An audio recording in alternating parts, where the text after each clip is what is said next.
لە سی ئابی ساڵی 2014دا کاتێک چەتەکانی داعش هێرشیان کردە سەر شنگال کۆمەڵێک کاری قێزەون و کۆمەڵکوژیان ئەنجامدا. بەڵێ هەر ئەو کارە کۆمەڵکوژیانی کە ئەنجامیانداوە لە ئێستادا کە دەدۆزرێت و چەندین گۆڕی بە کۆمەڵ دۆزراونەتەوە. 55مین گۆڕی بە کۆمەڵ هەڵدراوەتەوە لە دوای ئەوەی کە دۆزراوەتەوە. سۆما جگەلەوەی کە چەندین گۆڕی بە کۆمەڵی دیکە هەیە لە شنگال کە دۆزراونەتەوە بەڵام تا ئێستا هەڵنەدراونەتەوە کە زۆربیان بەداخەوە ژنن. چارەنووسی 10,000 ئیزیدی تا ئێستا لە شنگال نادیارە و نازانم بۆ نمونە ئەمانە کوێن و لە کوێن و چیان لێ هاتووە. هەروەها ئەمە هەڵبەتە لە دوای هەوڵا یەک بە دوایەکەکانی خانمی یەکەمی عێراق خاتوو شاناسی ئیبراهیم ئەحمەدێت لە دوای ئەوەی کە سامپڵی خوێنی لێوەرگرتن لە کەسوکاری شەیدان و دواتر ڕادستی کەسوکاریان کراوەتەوە. بەڵێستانەوە ئاماژەت پێکرد کە لە سی ئابی ساڵی 2014دا کاتێک چەکدارانی داعش هێرشیان کردە سەر قەزای شنگال ویان کرد کە کۆمەڵکوژی ئەنجام بن ئەمە جینۆسایدی لەکەوتوانەوە لەگەڵ ئەوەشە وەک ئاماژەت پێدا ژمارەیەکی زۆر کە گۆڕی بە کۆمەڵ تا ئێستا لە شنگالا هەیە و ژمارەیەکیان هەڵدراونەتەوە بەڵام تا ئێستا هەنێکیان هەڵنەدراوەتەوە و هەندێک لە ڕووفاتەکان ئەوانەی کە گۆڕە بە کۆمەڵەکان کە هەڵدراونەتەوە ڕووفاتەکانیان ڕادستی کەسوکاریان کراوە بەڵام بەشێکیان تا ئێستا ڕادستی کەسوکارەکانیان نەکراونەتەوانێ وەک ئاماژەشت پێدا ئەمە هەموو بە هەوڵای یەک لە دوایەکەکانی خانمی یەکەم عێراق خاتوو شانازی ئیبراهیم ئەحمەد کە پێشتریش چەندین جار بۆ جاری چوارەم لەم ماوەیە سەردانی بیابانەکانی سەماوایان کردو لە تەلشێخەش بە هەمان شێوە ژمارەیەکی زۆر گۆڕی بە کۆمەڵ هەڵدرانەوە لە ماوەکانی ڕابردووشە و تا ئێستاش وەرگرتنی سامپڵی خوێن لە کەسوکاری شەیدان هەر بەردەوامە بۆی کە ڕووفاتەکانیان ڕادست بکرێتەوە. بەڵێ سۆما هەر بۆ قسەکردنی زیاتر لەسەر ئەم بابەتە عەقید شاکر میرانیمان لەگەڵا لە شاری دهۆک و ئەفسەری کۆکردنەوەی بەڵگەکان لە دهۆک. بەڵێ کاک شاکر سڵاو لێ بێ بەیانیت باش سەرەتا دەمەوێت لەوە دەست پێ بکەم کە ئایا تا ئێستا چەند گۆڕی بە کۆمەڵ لە شنگال دۆزراوەتەوە؟ بەڵێ بەیانی باش سوپاسیاواتکەم بۆ بێ دەرفەتێ وەک دەستەیە بە کۆلین و کۆمکردنا گۆڕۆڤان هەرژ بدایەتە کارەساتە شنگالێ ئەف دەستەیاتی دامەزراندن و کارێ خۆی کریک و بەڵگا کۆم کەت و گوتنێتوان گومان لێ کریە و ئەو کەسێک ji destê Daeş rizgar bîn gotnetûhatiya tomarkirin. Ji roja 2014 heta vê gavê ev desteya karê xwe diket û nêzîkî 119 gorek kom û tak heta vê gavê destê hatine tomarkirin lê mixabinî ve heşta nêzîkî sîh gor mayne heta vê gavê nehatîne heldan lê çarşemba çoyî دەستە وەک بەشێکش تیمێن نێڤ تیمێن نیشتیمانی الفريق الوطني لرفع المقابر الجماعية أو جي بيك تدج ريفبريا قشتية هلدانا قورب كوم الجل بزيش كداد الجل دزجي شهيدان والجل دستيا ما فيجا في كارت كان الشنغالي أو قورت ماين إن شاء الله دي هلدان وان رفاتا أنا هنارتن بو بزيش داد البغداد داكم مظاهرات لسر وان رفعتا جي بتاكرن باشا كاك شاكر ئەم گۆڕە بە کۆمەڵانی کە لە چەند ڕۆژی ڕابردوودا دۆزرانەوە کە 20 کوردی شیعی تێدایە ئەمانە چۆن دۆزرانەوە و تا ئێستا چەندێک لەو گۆڕانەی کە دۆزراونەتەوە هەڵدراونەتەوە و چەندیان ڕادستی کەسوکارەکانیان کراونەتەوە سامپڵی خوێنیان لە وەرگیراوە و بۆی کە ڕادستی کەسوکاریان بکرێتەوە. بله او گوره هاتی هلدان او بری وگاوه اولیات گوره الدفمه هبون و پیزانین لسر هبون وکم بوتا دیار که هلدان گوره بکم بلکی نه کار مبتنه کار تیم اجتماعی جی کار دور شنگال بتنه نینن بلکی عراق خرب خوبت گرد بری هوا همیاد دید بو بری سر ساله گورک هل دامون الرخ السماء وازي خلت نبم عندك كردت ميت بارزاني تفبون لأف جورت ماين الشنغالي إن شاء الله أم سر خطينا كو أولويات بدنوان جورا أفت ماين كو أفصالة محاولة كان بلكي تمام كان وان جورت ماين او رفات تنا هلدان طبعا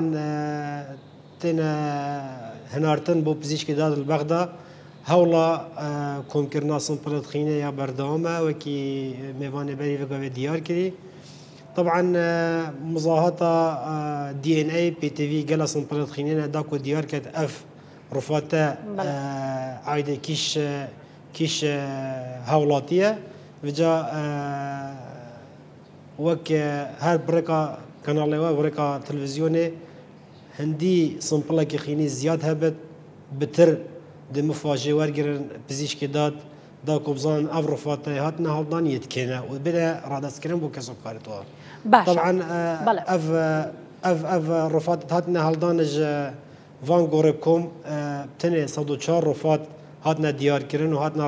رادس كرين بو كسو كارتوا وهاتنا بشارتن الشنغال بمراسيم طبعا يدي رفات دي هشتا ماين بزيشكي داد البغدا باشا هو كارتشي كاك شاكر هتا استا هنيك لو گۆڕە بە کۆمەڵانەی کە هەڵدراونەتەوە و ڕووفاتەکانی ڕادستی کە سوکاریان نەکراوەتەوە وەک ئاماژەمان پێدا و بەڕێزیشتان ئاماژەتان پێکرد کە بەشێکیان ڕادستی کە سوکاریان کراوەتەوە بۆ وەرگرتنی خوێن و سامپڵی خوێن لایەن بەڵام بۆچی هەنێکیان ناناسرێنەوە بۆچی ڕادستی کە سوکارەکانیان تا ئێستا نەکراونەتەوە هێژبەرکۆ پێزانین سەر نەبوو نهاتنە دیارکردن هەویەوە نەهاتە دیارکردن و ئەف ڕووفاتەیە فلان شخصیە مهاجرنيت ديار كريم ودا شو رادستي كسكري واكن يعني لرجي دي ان اي ورغرتني سامبل خيني شو دياري نك يعني دياري نكاس نكراوا بله نا حتى تاكيد نبت كو اف رفاتيه فلان شخصيه او جيب بمضاهده خينه ديار نبت نشن رادستي كسكري توابكن وبين بشارتن وشهاده وفاه بواتشي كان باشا بين رجاكي لصايت شنب بويكا رادستي كسكركان بكريتو چوا ببرم هایش بسیار نبود. کاک شاکر پێویستە ڕێژەکەی لە سایت چەند بە بۆی کە بزانن کە مەسەڵ لە سەد ڕووفاتەی ئەو کە سوکارایانە و پێشکەشیان بکرێتەوانە. خودێ ئەو کارێ پزیشکی دادە بجا ئەدبێژم عملیەکە نەیا بسانەهەیە یا مزاحەتە DNA وەخت پێ دەوێت و سمپلت خینێ دەوێت خاستەن شکە سوکارت نزیک یە قوربانیە یعنی برانا دايكا بابا شكا سكارت نيزيك هندي هبن سمبلت خويني كون كانوا بنا هنا ارتنبو بزيشكي داد البغدا جبر مظاهرات دي عملية بصناعي تربت وبيزانين السروع رفاطة بتربت بله باشا كاك شاكر وەک زانیاریتان هەبێت مەزەندە دەکرێت کە ئەم ڕووفاتانە هیچ چەندێک لەمەوە پێش بن یاخود با بڵین بە دیاریکراوی ساڵەکانی چەند بن و ئایا ئەو کەسانەی کە ڕووفاتەکانیان لەناو ئەو گۆڕانەدایە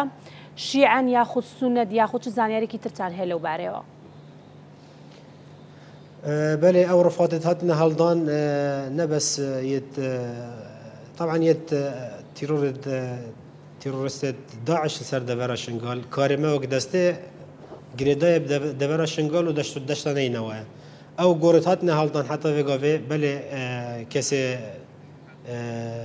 كاسه ازديت فانا كاسه شيعات فانا بلكي خلقت ودبر بخوبن اوت چ پېشمرګه بن چ پولیس او جيش عراقي بن هاتنا كشتنو هاتنا هافتنا توان غورادا بجا ديارنين مفروضة هالمطا كونكرنا خينين نبس يخلكي شنغالب تنبن بلكي يت كسكارت وان بوليسو عسكرابن يعني خلكي بيشمرقت ما بن او ويري برزبن وبيسروشن حتى يقافي مفروضة سمبلت خينه شوان جيبنا ورقرتنو بنا هنرتم بباغداش برمزاعتي بلا بێگومان ئەم کارانە کاتی پێویستە و وردەکاری خۆی تێداوەک بەڕێستان ئاماژەتان بەوەیە کە تا دڵنیا نەبنەوە لەوەی کە سمپڵی خوێنیان چۆنە و ئەمانەکێن ئەمانە ڕادستی ڕووفاتەکانیان ناکرێتەوە بێگومان ئەمە وردەکاری زۆری دەوێت ئەو تیمانەی کە هەڵدەسن بەم کارانە چەند ڕۆژ بەردەوام دەبن یا خودت با بڵین چەند ڕۆژ ئێوە کار دەکەن لەسەر ئەوەی کە ئەم گۆڕانە هەڵبدەنەوە بەڵێ بیست و یک روز انشالله دی کار خود دور شنگاله کن. بله. بیست و یک روز دی کار خود بردامی کن دور شنگاله او گورت ماین انشالله دی هلدن. اوا سه روز کار سر گۆڕەکە بکۆم یا ڕخێ ئازادیت کردن لێ بەلکی ئەڤرۆ تەمام بێت ئەو گۆڕە قەستە گۆڕێکی دی بکەن ڕخێ بەربەڕۆژ ئینشاءالله بەڵێ هەر نزیکی سایلوە شنگالێ بەڵێ هەڵبەتە وەک پێشتر ئاماژەمان پێدا سانا کامانەی هەڵدانەوەی ئەم گۆڕە بە کۆمەڵانە و گەڕانەوەیان وەرگرتنی خوێنیان و هەروەها گەڕانەوەی ڕووفاتەکانیان بۆ کەسوکاریان بە هەوڵە یەک لە دوایەکەکانی خانمی یەکەم عێراق خات و شانازی برای محەممەد بووە. کاک شاکر پێم خۆشە باز لە هەوڵەکانی خانمی یەکەم عێراق خات و شاناز ئیبرای محەممەد بکەیت هەوڵەکانی خانمی یەکەم چۆن هەڵەسەنگێنیت لە هەڵدانەوەی گۆڕە بە کۆمەڵەکان و هەروەها وەرگرتنی سامپڵی خوێن و گەڕانەوەی ڕووفاتەکان بۆ کەسوکاری شەهیدان. خودت دەستخۆشیلت کەن و دەستخۆشیل هەر کەسێکێک و رابط في كاري طبعا كارك بيروزة هندي اف غوراب زي بنا هالدان هندي خلقت دفري وكسوكارت وقربانيا بتشيك خمواصف كتبت چونكي هندي او غورنين هالدان دي هر ايش بتدلي وادا وهر البيرو وابد دسخوشي خانمت كانوا كاري ويكري هەڵدانە وان گۆڕا و هەوای کۆمکردناخی نەژی باشە کاک شاکر ئەو شوێنانی کە گۆڕە بە کۆمەڵەکانی تایە شوێنەکان زەحمەت نییە بۆ هەڵدانەوەی گۆڕە بە کۆمەڵەکان یاخۆت ئەوەی تێبینیتان کردبێت و زانیاریتان هەبێ بەڕێستان لەسەری ئەم گۆڕانە کۆنن یاخود ماوەیەکی زۆرە ماوەیەکی زۆری بەسەرا ڕۆیشتووە و لە کاتی ئیشکردنی تیمەکانە هیچ کێشە و گرفتێکیان بۆ دروستە بێت بەهۆی زەحمەتی شوێنەکەەوە ئەو گۆڕێت ئەم وەک دەستە هاری کاریاوات کەن و هەڵدەن ئەو گۆڕن ئەوێت 2014 تیرۆریستە داعش سەر خەڵکی سڤیل شنگالێ کرین طبعا ئەvە 10 ساڵە سەروا گۆڕەدا دەرباز بین هەندێک شوان گۆڕا عاملێ مەناخی تەسیر لێ کریە هەندێک گەش و هەوایە هەندێک حاشا حيوانات التأثير ليكريا لمخابني و هندك تماين حتى في قابل نهال ضينا و 10 صال سرد بورين إن شاء الله أف قورة ماين بلا محاولات كان القل بغداد كو أفصل بلكي أو قورة ماين بين هالضان داكو أو رفقات ماين دوان قورة دا بين رادست كرن بو كسكارت وان كواتا بلانتان هي قورة بكم الله كان يديكش هالبنوا بله کەواتە هیچ پلانێکتان هەیە کاک شاکر بۆ ئەی ئەو گۆڕە بە کۆمەڵانی تر کەماوە بدرێنەوە بەێ بەری سەر ساڵ لەگەل ڕێبەبەریا پزیشکی داد بەغدا لەگەل ڕێبەبەریا گشتیە هەڵدانە گۆڕێ بکۆم دانیشتن وما اتفاقی لەگەلەوە هەیە و ئەم پێک بە کار بکەن ئەو گۆڕێتماین دەڤەرە شنگال و دەشتەنینەوە ئەم شریکت ئێکن بۆ هەڵدانەوان گۆڕە ما هەوڵدا لەگەلواک و ئەولەویەت بدەناوان گۆڕێت دەڤەرە شنگال ماین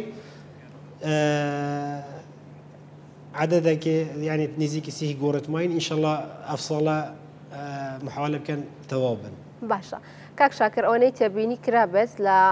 کاتی هەڵدانەوەی گۆڕە بە کۆمەڵەکانی بیابانەکانی سەما و تەلشێخە زۆربیان ژن و مناڵ بوون ئەو گۆڕە بە کۆمەڵانی کە لە قەزای شنگال تا ئێستا هەڵدراونەتەوە ئەمانە ئەوەی بەڕێستان ئاگادار بن ئەمانە ژن و مناڵ بوون یاخود پیا و گەنج و کەسانی دیکەشی تیادا بووە بەتەمەن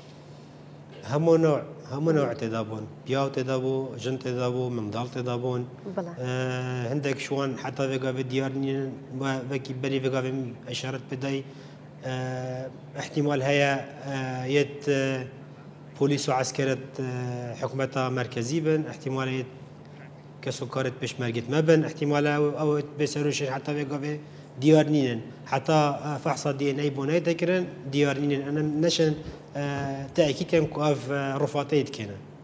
باشە کاک شاکر ئەو شوێنەی کە ئەو گۆڕە بە کۆمەڵێتیدا دۆزراوەتەوە لە ئێستادا کاری لەسەر دەکرێت چەندێک دوورە لە ناو جەرگی شارەوە خود با بڵێن چەندێک دوورە لە ناو شنگالەوە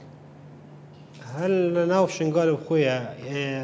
نزيكي شنگال القراكي ازاديه بلا بلكي ابرو حتى بياني او